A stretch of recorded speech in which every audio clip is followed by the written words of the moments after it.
السلام عليكم ورحمة الله وبركاته. كسو دوادا يوتيوب channel كيجي ومايا ستايلز and maanta maxaani wada honeycomb mise rooti macaan, whatever you can call it, and I'm going to show you how I cooked honeycomb kaas oo macaanka badan. Okay, waan ila wadaaga waa guys. If you get to like my video, please comment, share, subscribe to my YouTube channel, and never forget to give it a thumbs up. So welcome and let's go through the journey together. So wakana, this is my baqulios and we are going to start. This is how I'm going to show you everything and anything that we need in here. walba u baahantiin asxaabteedu waa need to see in the beginning the amount of the things that you're going to use. So wakana burkena, as I told you, 1 kg wide. Wakai, I hope you get to like the video, so give it a thumbs up. Okay,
asxaabta caanaha oo qandac markay ku dirtiin, it's kinda hot moogido, laakiin qasab waa inaad gacantaada gelisid meesha. So waa walaaqaysa alwalaaq walwalaaqiya safiican u walaaq inay isdhaxgalto safiican inay isku dhaxgasho.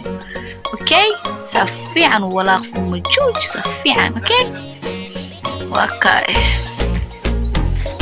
just do as I show you. Process kega raac and you're going to get the best of results, that I promise you.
asxaabta ininka iska walaaqa gacmaha nii daalano safiican walaaqa waxa markii isdhexgalan safiican isku dhexgalanay markaasuu macaan noqonaa uu soft noqonaa wax soft al raba moogido waa saas de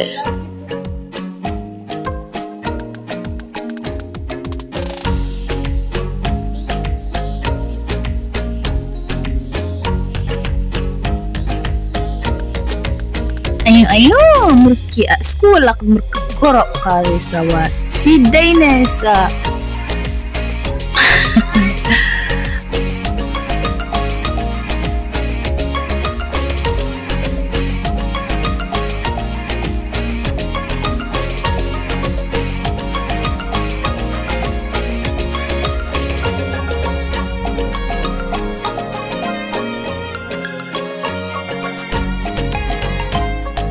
burka safiican markuu isdhexgalo kabacdi 2 pieces ka dhigaysa saas camal mise 4 pieces mise 3 according to your burkaaga haduu badan yahay haduu yar yahay yani 2 pieces aan ka dhigeen meel baa ku gelinaysa you wait for like 30 minutes sug ilaa ka fuuro hadda way fuurtay 30 daqiiqad kabacdi waaye waa la fidfidana okay saasuu noqday anyo weynaada no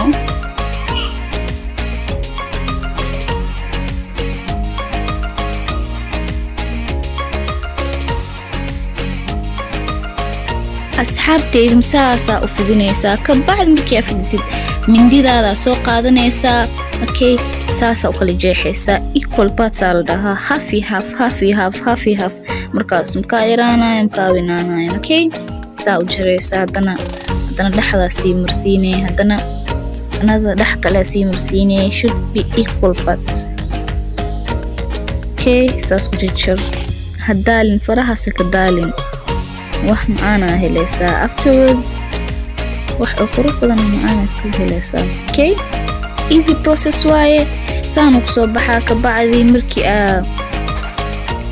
jartid wiiris oo like oo la roll gareenayo waaye so yiriska qaadanaysa cheese oo halkii xabo 4 mar mise 3 mar ku dhigaysa halkii xabo soo qaadanaysa dhaxgelini ku roll gareeni waa xiraysa okay laakiin first burka saana loo jiraa ma aragtay kulligood equal way they are all equal okay wax oo weyn mise wax oo yar kuma jiraan I hope you understand in cheese ka soo qaadanaysiin process kaas waa hilmaamay I'm very sorry cheese ka soo qaadanaysiin roll ka halkii xaba soo qaadanaysa waa ku roll gareynaysa saas oo gidiyaysa okay roll ka halkan xaba soo qaadanaysa cheese ka dhex gelinaysa waa ku roll gareynaysa saas oo soo baxaa okay ma fahanteen I hope you understand kuwan kale it's another day rooti oo iska caadiya aan subsaday so this is the honeycomb waa kana machine 250 aan geeyay maxaa la dhahaa timerka 40 aan geeyay hi guys machine markii afno honeycombka maxaa la gelinaa dhax bartanka hoos zaid ageenin kor zaid ageenin dhax bartanka la geliyaa so that kor iyo hoos inuu isku koro hal mar okay so wakana this is how my honeycomb wali makarin lakini this is how it's looking like hadda wakana waxir soo karkare okay and wakana now it's ready so fadhiya fiiri ila arko ila eega so beautiful I love it. I hope you get to like this video and get to understand something about this video. And this is the honeycomb. So hadda maxaa soo qaadanayna condensed milk. Waa kana maxaa la dhaca macaan saas ugu shubeysa. Wow. Waa ku wareejinaysa. Geedkan soo macaan badan yahay. Condensed milk. So waa ku shubey. Meel walba isku gad. asxaabteeda soo waa kana si u fudeed badan aa ku subsan kartid honeycombkaaga adoo gurigaaga joogtid only 2 hours I think so isticmaalaysa of your time of the day to make it. So if you get to like my video, please subscribe to my YouTube channel, give it a thumbs up, comment, share, and always be my subscriber and my viewer. I love you. Bye.